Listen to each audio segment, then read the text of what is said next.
Comparing the three sectors, जो तीनों sectors है ना सर्विस के, उनमें जो टोटल प्रोडक्शन हुआ फाइनल गुड्स और सर्विसेज का, उसकी वैल्यू निकाली जाती है जीडीपी में। सबसे पहले किसी भी देश में पहले नंबर पे जो सेक्टर होता है ना वो प्राइमरी सेक्टर होगा। इसमें प्रोडक्शन भी ज्यादा होगा और एम्प्लॉयमेंट भी ज्यादा। फिर दूसरे नंबर पे कहां पे शिफ्ट हो जाएगा, प्राइमरी से सेकेंडरी सेक्टर में चली जाएंगी वही चीजें।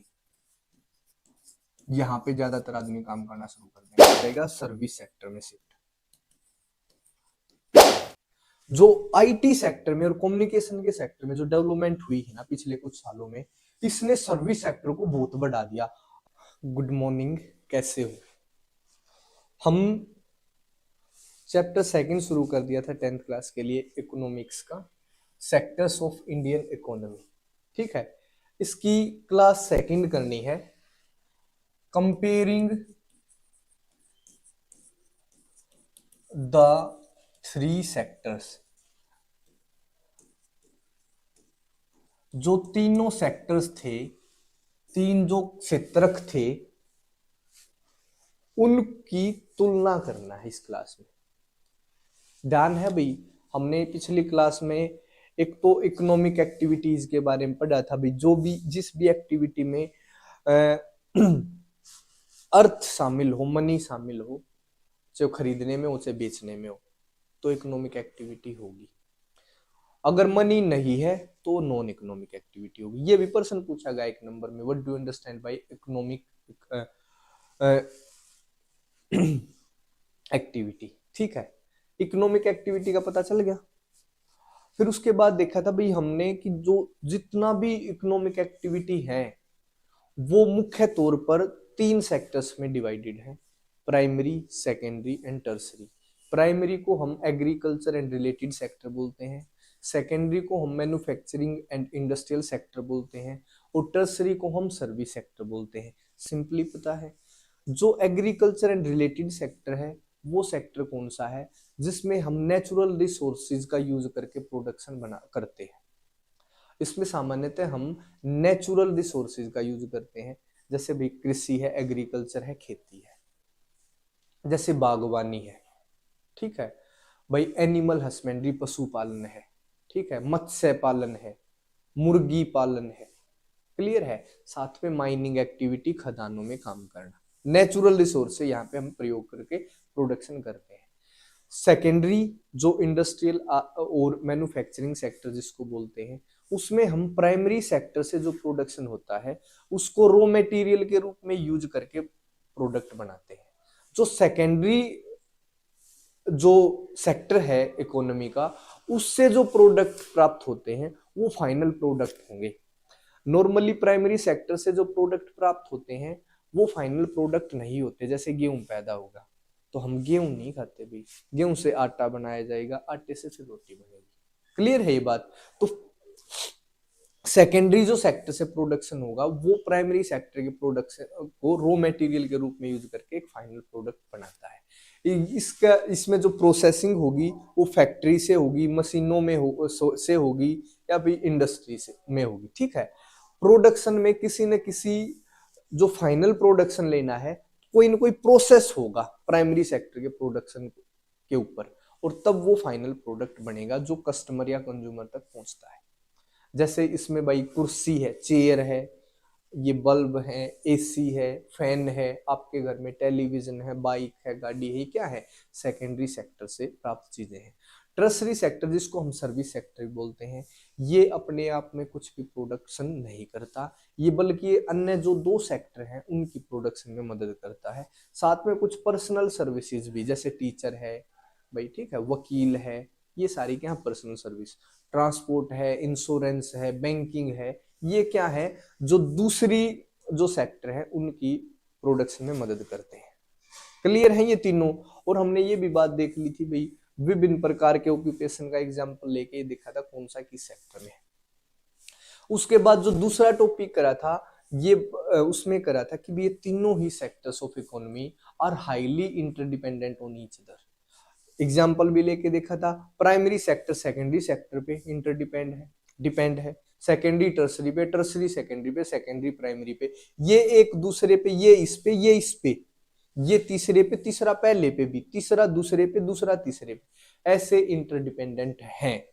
एक भी सेक्टर के बगैर दूसरे सेक्टर का एग्जिस्टेंस पॉसिबल नहीं है। अब कंपेयर करना है इन सेक्टर्स को। अब आप सोचोगे भी कंपेयर कैसे, तुलना करनी है। एक तो तुलना हो सकती है प्रोडक्शन के आधार पे, उत्पादन किस सेक्टर का कितना है, ठीक है, और दूसरा बेस हो सकता है एम्प्लॉयमेंट, कहां पे कितने ज्यादा रोजगार है। यही तो तरीका है। हम कैसे कंपेयर करेंगे दो सेक्टर्स को? मान लिया हमें एग्रीकल्चर सेक्टर और इंडस्ट्रियल सेक्टर को कंपेयर करना, कैसे कंपेयर करोगे तुम? भाई प्रोडक्शन कितना होता है, प्रोडक्शन का मतलब जब हम उसको बेचेंगे तो कितने पैसे आएंगे, रोजगार की सेक्टर ने कितने दे रखे, ये दो बेस होते हैं कंपैरिजन के। क्लियर है? या तो प्रोडक्शन होगा या एम्प्लॉयमेंट। अगर पर्सन पूछा जाए how we can compare all the sectors of economy, blank स्थान दे रखा है ऑन द बेसिस ऑफ, तो बता देना प्रोडक्शन एंड एम्प्लॉयमेंट। हम प्रोडक्शन की बात करेंगे सबसे पहले कि भाई कैसे पता चलेगा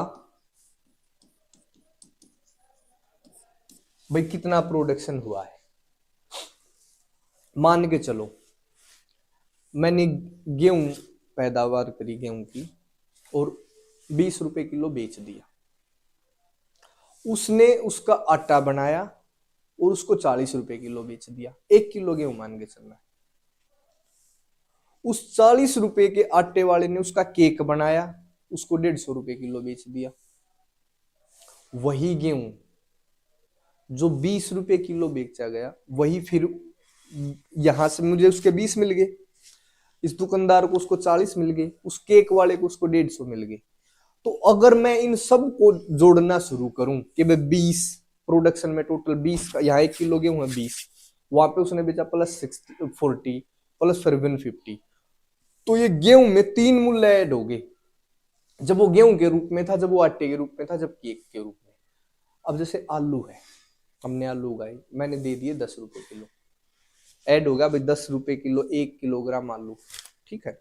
फिर उसके उसने चिप्स बना दिए, अब वो हो गए 200 रुपए किलो, वही आलू वहां पे 200 रुपए किलो होगा। अब मैं ऐसा नहीं करूंगा उस आलू का रेट 10 यहां भी 200 वहां, 210 नहीं होगा उसका rate.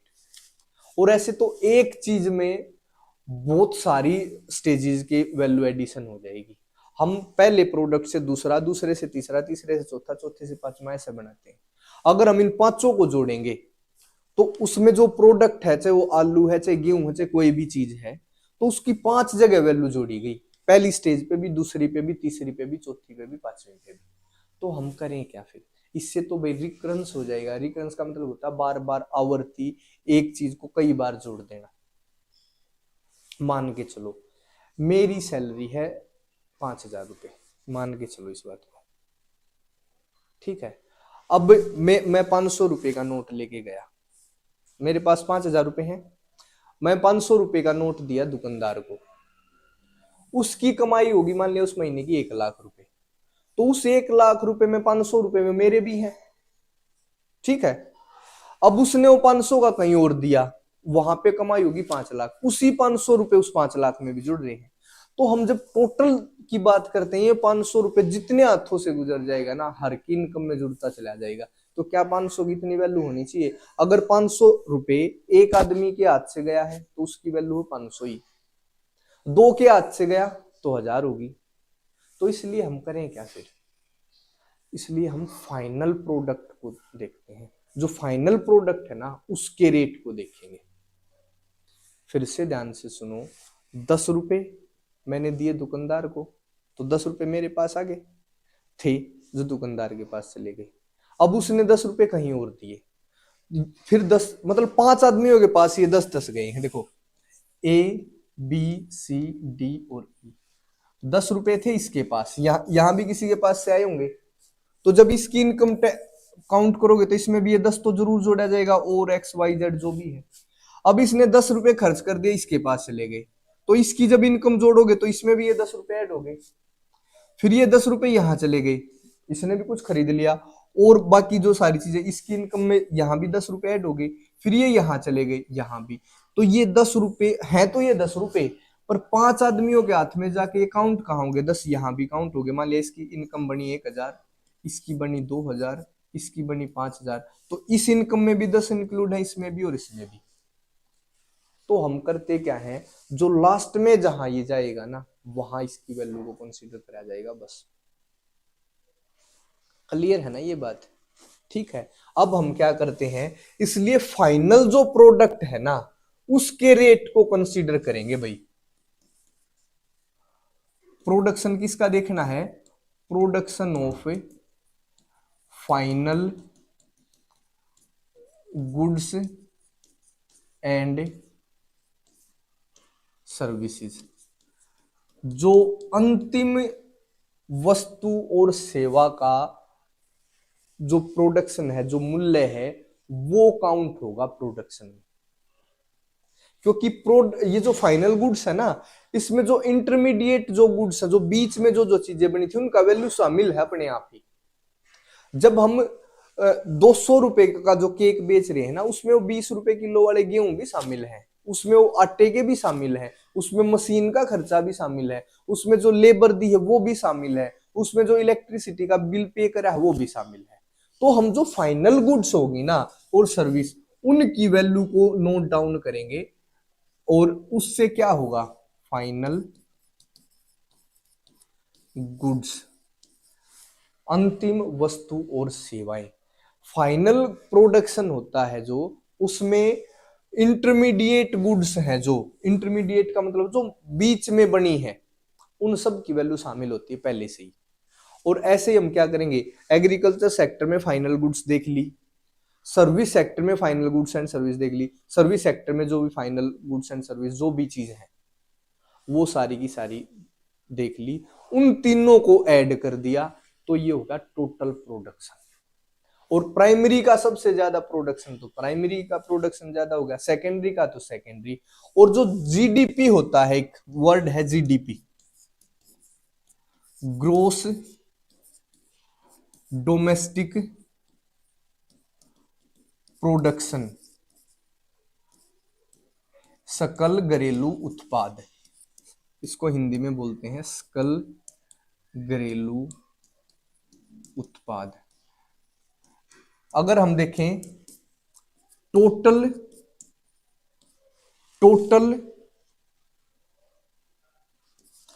Production of final goods and services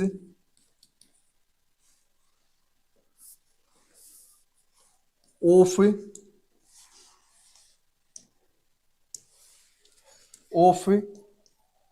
all 3 sectors in a country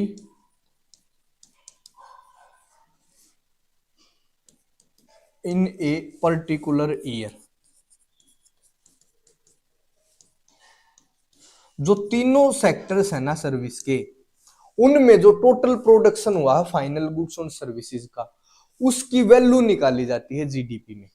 और इसी जीडीपी के आधार पे हम देशों के डेवलपमेंट की भी तुलना करते हैं, किस देश की कितनी जीडीपी है। देखो जीडीपी में हमने देख लिया इतना प्रोडक्शन हुआ है, उसकी फिर वैल्यू देखो ये प्रोडक्शन कितने पैसे का है, वो जो पैसे है, इसका मतलब हमारे देश में इतने पैसे की कमाई होगी भाई। एग्रीकल्चर सेक्टर, इंडस्ट्रियल सेक्टर और सर्विस सेक्टर, तीनों सेक्टर का प्रोडक्शन ले लिया फाइनल, उस फाइनल प्रोडक्शन की मोनेटरी वैल्यू देखी भाई कितने का ये है, कितने कीमत का है ये, और वो जो कीमत है वो पूरे देश का प्रोडक्शन मानी जाएगी। फिर किसी दूसरे देश का देखा जाएगा। तो जीडीपी को कंपेयर करते हैं हम, सेक्टर्स को कंपेयर करने में बता दिया एक तो प्रोडक्शन के आधार पे कि भाई किस सेक्टर में कितना प्रोडक्शन हुआ है, प्राइमरी सेक्टर में ज्यादा प्रोडक्शन है या सेकेंडरी में है या टर्सरी में है, ठीक है।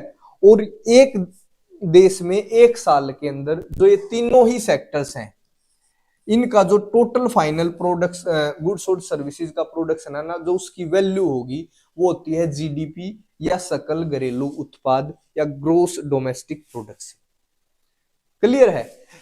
हमें एक छोटी सी बात और देखनी है भाई, हिस्टोरिकल चेंज।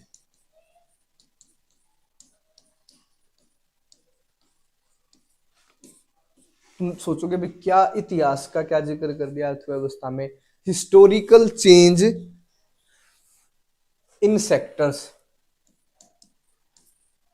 क्या चेंज रहा, देखो पूरे संसार में कोई भी विकसित देश रहा हो, आज जो विकसित है, सबसे पहले किसी भी देश में पहले नंबर पे जो सेक्टर होता है ना, वो प्राइमरी सेक्टर होगा। इसमें प्रोडक्शन भी ज्यादा होगा और एम्प्लॉयमेंट भी ज्यादा होगी। एक जनरल केस की मैं बात बताता हूं, और क्या उसमें चेंज हुआ है वो बात बताऊंगा। सबसे पहले कोई भी देश जो आज विकसित है, एक टाइम ऐसा था वो विकसित नहीं था, उस समय उसके ज्यादातर आदमी क्या थे, प्राइमरी सेक्टर में काम करते थे। सबसे ज्यादा प्रोडक्शन भी कहां से होता था, प्राइमरी सेक्टर से। फिर एग्रीकल्चर की टेक्निक्स आई, ठीक है, प्रोडक्शन बढ़ा। प्रोडक्शन बढ़ने के बाद, प्रोडक्शन जब बढ़ता है तो आदमियों के पास भाई एक सरप्लस में प्रोडक्शन होगा, उसको बेच सकते हैं और साथ में कोई दूसरा काम कर सकते हैं। फिर आदमी ने क्या करा, कुछ क्राफ्ट, कुछ घर के हाथ के कुछ काम शुरू करे, कुछ बुनाई शुरू करी, कुछ भाई जैसे कोई भी क्राफ्ट शुरू करा, ठीक है। और उनका भी जब प्रोडक्शन हुआ तो ये जो छोटा जो घर पे प्रोडक्शन होता था, फिर फैक्ट्री में प्रोडक्शन होने लगा। अब जो फैक्ट्री में प्रोडक्शन है, ये दूसरे नंबर पे कहां पे शिफ्ट हो जाएगा, प्राइमरी से सेकेंडरी सेक्टर में चली जाएंगी वही चीजें। यहां पे ज्यादातर आदमी काम करना शुरू कर देंगे और इस सेक्टर का प्रोडक्शन भी बढ़ जाएगा। हर विकसित देश में सबसे पहले जीडीपी के अंदर प्राइमरी सेक्टर का सबसे ज्यादा रोल होगा, क्योंकि हमेशा व्यक्ति ने कृषि से शुरुआत करी है।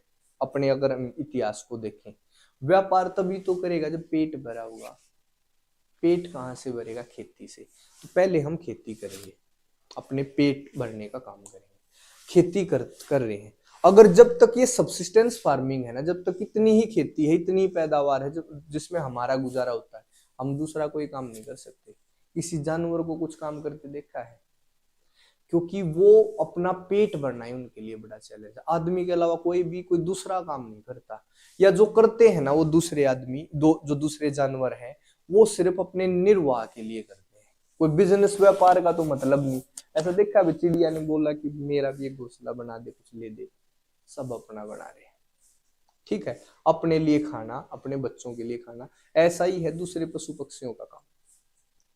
आदमी ने, फिर आदमी को ऐसे क्यों, आदमी ने क्या हुआ, कृषि की टेक्निक्स ढूंढी, ठीक है, जिससे कृषि का विकास हुआ, प्रोडक्शन बढ़ा। अब प्रोडक्शन बढ़ गया और कृषि मशीनों के कारण या कृषि में जो टेक्निक्स आई उनके कारण ना, जो सारे का सारा काम आदमियों को करना पड़ता था, अब आदमियों की कम जरूरत होगी। तो जो घर पे बैठ गए आदमी तो कुछ और काम करेंगे, कोई बर्तन बनाएगा, कोई भाई और कोई क्राफ्ट करेगा, कोई पेंटर बनेगा, कोई गायक बनेगा, कोई डांसर बनेगा, तभी तो बनोगे।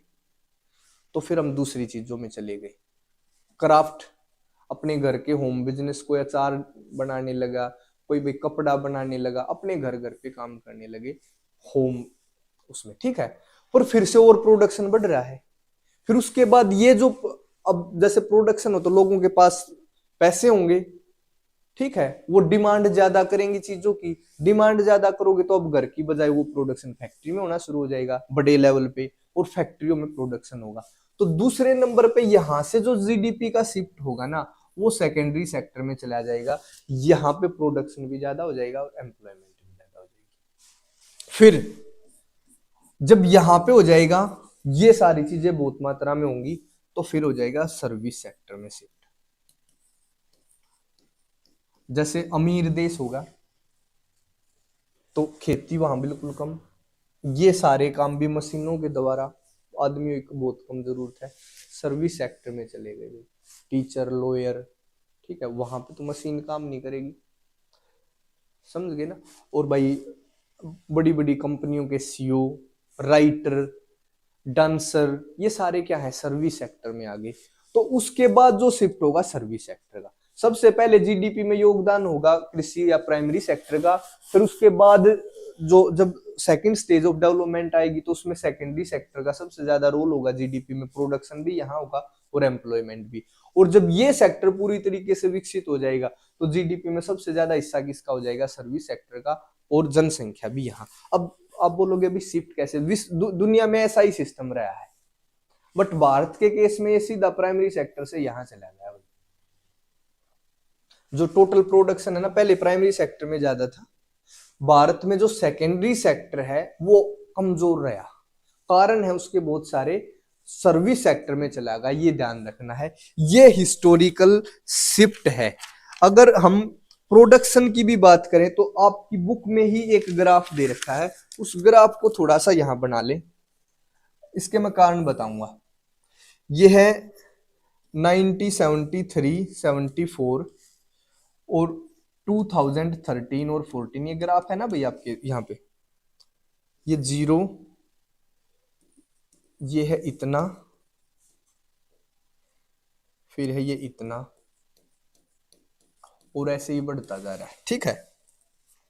1973 में ये प्रोडक्शन था इतना, सबसे ज्यादा था प्राइमरी का, यहाँ पे सेकेंडरी फर्स्ट, दूसरे नंबर पे था इसका, और तीसरे पे था यहाँ पे भारत में ये शिफ्ट हुआ है।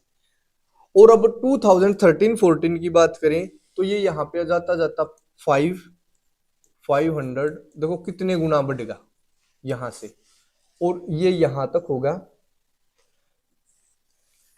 और आप देखोगे ये तो लगभग इतना ही रहा। अगर हम इसको ये इतना होगा, और ये तो और ज्यादा बड़ा होगा, ये इतना और ये इतना। पहले नंबर पे ये, दूसरे पे ये, तीसरे पे ये। अब इसको मैं समझा देता हूं क्या है ये ग्राफ। प्राइमरी था सबसे पहले 1973 में, सबसे ज्यादा प्रोडक्शन था प्राइमरी में। दूसरे नंबर पे सर्विस में, हमारे यहाँ पे प्राइमरी से हम सेकेंडरी में नहीं गए, सीधा टर्सरी में गए।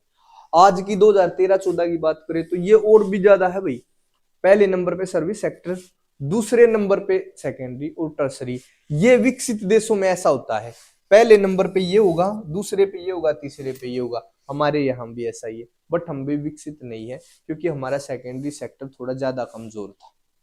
क्लियर है। अब देखो यहां से यहां में प्रोडक्शन में भी काफी बड़ी मात्रा में बढ़ोतरी हुई है, और साथ में शिफ्ट देख लो, जो फर्स्ट था वो अब थर्ड है, जो सेकंड था वो फर्स्ट है, थर्ड था वो सेकंड है, ठीक है। अब आप पूछोगे जी सर्विस सेक्टर में इतनी प्रोडक्शन क्यों हो गया।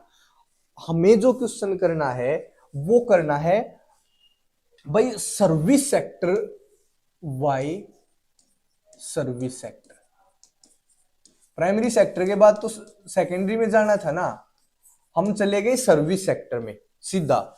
नॉर्मली किसी भी विकसित देश में क्या होता है, प्राइमरी से हम सेकेंडरी में शिफ्ट करेंगे, सेकेंडरी से टर्सरी में, बट भारत में हम प्राइमरी से सीधा सर्विस सेक्टर में चले गए। इसके क्या कारण है, सर्विस सेक्टर की जो राइजिंग हुआ है इंपोर्टेंस में, उसका क्या कारण है ये बताना है। सबसे पहला बेसिक सर्विसेज।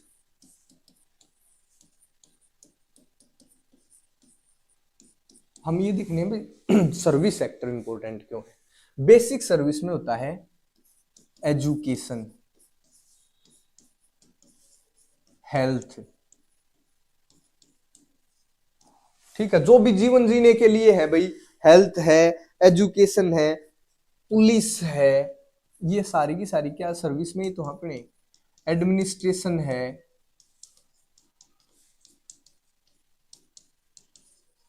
भाई आर्मी है, ठीक है। और ये जो basic service provided by government, government के द्वारा ये सर्विस तो प्रोवाइड करी गई। तो सर्विस सेक्टर में जब एजुकेशन देगी गवर्नमेंट तो यहां लोगों को रोजगार नहीं देना पड़ेगा। जब भी कोई देश आजाद होता है ना, तो कुछ बेसिक सर्विसेज लोगों को उस देश को देनी पड़ेंगी। एजुकेशन देने के लिए क्या यहाँ पे रोजगार नहीं देना पड़ेगा, रोजगार दोगे तो उसका जीडीपी में हिस्सा नहीं होगा। भाई एक टीचर है, कई किसानों जितना एक साल के अंदर कमाता है। अगर आपको हेल्थ फैसिलिटी देनी है तो डॉक्टर नहीं बनाने पड़ेंगे। अगर आपको police, administration, army, municipal corporation, bank, insurance, ये जितनी भी कंपनियां हैं, इंश्योरेंस है, बैंक्स हैं, रेलवेज हैं, मतलब जितनी भी गवर्नमेंट जॉब है मान के चलो, ये सारी की सारी लगभग सर्विस सेक्टर में ही काउंट होंगी। ये बेसिक फैसिलिटी, भाई सरकार ने बेसिक फैसिलिटी बढ़ाई, जिसके कारण एक तो सरकार का ये योगदान होगा कि भाई सर्विस सेक्टर में काम बढ़ा। दूसरा,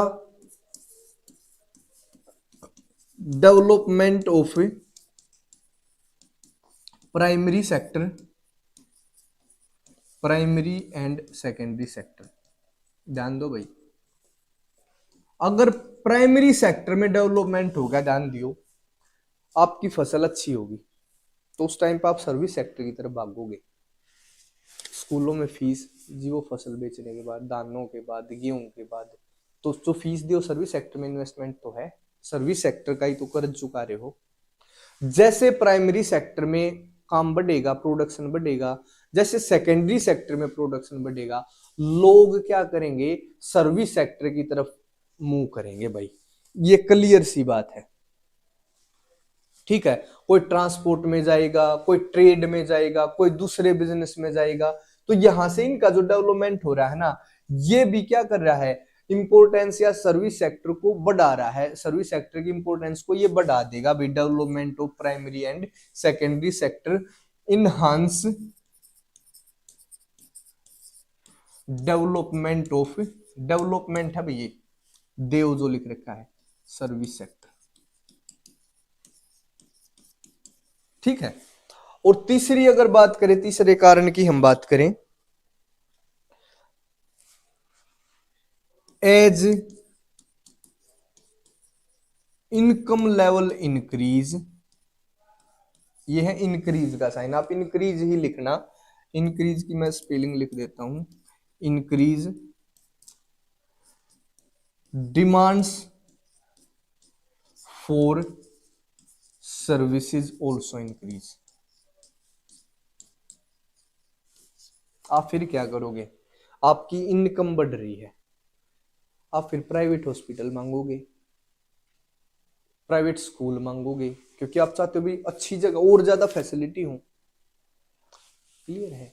तो ये डिमांड करोगे, आपको फिर गाड़ी चाहिए, जो आप 500 रुपए का कपड़ा पहन रहे थे वो 5,000 का चाहिए, जो 10,000 का फोन था वो 80,000 का फोन चाहिए, 70,000 का फोन चाहिए। तो जैसे जैसे इनकम लेवल इंक्रीज होगा ना, इनकम लेवल इंक्रीज हो सकता है प्राइमरी से हुआ, सेकेंडरी से हुआ, तो आप सर्विसेज की डिमांड शुरू करोगे, और जो सर्विसेज की जो डिमांड है वो पूरी कहां से होगी, सर्विस सेक्टर के द्वारा, और सर्विस सेक्टर के द्वारा अगर पूरी होती है तो सर्विस सेक्टर बढ़ेगा, ठीक है। अब development of technology, IT and communication, या भाई इसको इंटरनेट की भी लगा सकते हो, इंफॉर्मेशन टेक्नोलॉजी होता है आईटी का मतलब। जो ये इंफॉर्मेशन टेक्नोलॉजी और कम्युनिकेशन में जो विकास हुआ है, जो इंटरनेट आया है, उसने सर्विस सेक्टर को बहुत बढ़ा दिया भाई। अब मान लिया आपको दिल्ली से कुछ चीज मांग लेकर आनी है, तो ये आपको जाओगे, वहां पे कोई आदमी काम कर रहा है, उस लोगे, खरीदोगे, फिर वापस आओगे। आज आप मोबाइल का यूज करके उसको सीधा अपने घर मंगवा सकते हो। तो जो इंटरमीडिएट स्टेजेस थी ना, इस कम्युनिकेशन ने बहुत सारी काट दी। ये जो इंटरनेट का युग है, जो ये टेक्नोलॉजी का डेवलपमेंट है, जो आईटी सेक्टर में और कम्युनिकेशन के सेक्टर में जो डेवलपमेंट हुई है ना पिछले कुछ सालों में, इसने सर्विस सेक्टर को बहुत बढ़ा दिया। अब देखो, आप सोशल मीडिया की बात करो या इंटरनेट की बात करें, तो बहुत सारे व्यक्ति, आप उसको चला के देखो, क्या वो कोई प्राइमरी खेती करते हैं? नहीं। कोई प्रोडक्ट तैयार कर रहे, नहीं, वो नाच रहे हैं, डांस कर रहे हैं, गाना गा रहे हैं, एक्टिंग कर रहे हैं, ये सारा क्या है, सर्विस सेक्टर है। इस इंटरनेट ने एक सर्विस सेक्टर के बहुत बड़े दरवाजे खोल दिए, बहुत रास्ते खोल दिए भाई। अगर आपके अंदर थोड़ा भी टैलेंट है तो आप आगे जा सकते हो, ठीक है। तो ये कुछ कारण ऐसे हैं भाई जिससे सर्विस सेक्टर बढ़ा है। पर एक बात ध्यान रखनी है, सर्विस सेक्टर ऐसा नहीं भाई, सर्विस सेक्टर का बढ़ने का मतलब ये है कि भाई इसमें अच्छे ही रोजगार है। हाँ, ऐसे हैं भाई जो स्किल्ड आदमी है वो यहाँ बहुत अच्छे पैसे कमा रहे हैं। कुछ ऐसे भी हैं जैसे छोटे दुकानदार है, दुकान से सामान सब्जी ली गली में बेच रहे हैं, कोई मिस्त्री है, छोटा मोटा मिस्त्री, कुछ ऐसे भी काम है जो कोई गाड़ी का, प्राइवेट बस का ड्राइवर है, ठीक है, कोई रिक्शा चलाता है, जो आज भी हैंड टू माउथ है, जो अभी भी सब्सिस्टेंस लेवल तक ही इनकम कर पाते हैं। बट सर्विस सेक्टर के कारण कुछ आदमी जो स्किल्ड थे, काफी उन्होंने अपनी इनकम बढ़ाई है, अपना डेवलपमेंट करा है, ठीक है। तो सर्विस सेक्टर में भी आपको अगर जाना है तो आपके पास अच्छा टैलेंट होना चाहिए, अच्छी स्किल्स होंगी, तब भी आप इस सेक्टर में आगे बढ़ोगे। क्लियर है? ये आज की क्लास के लिए काफी है। इसके बाद की जो आगे की जो कथा कहानी रामायण है उसको नेक्स्ट क्लास में करेंगे, ठीक है। Thank you, bye.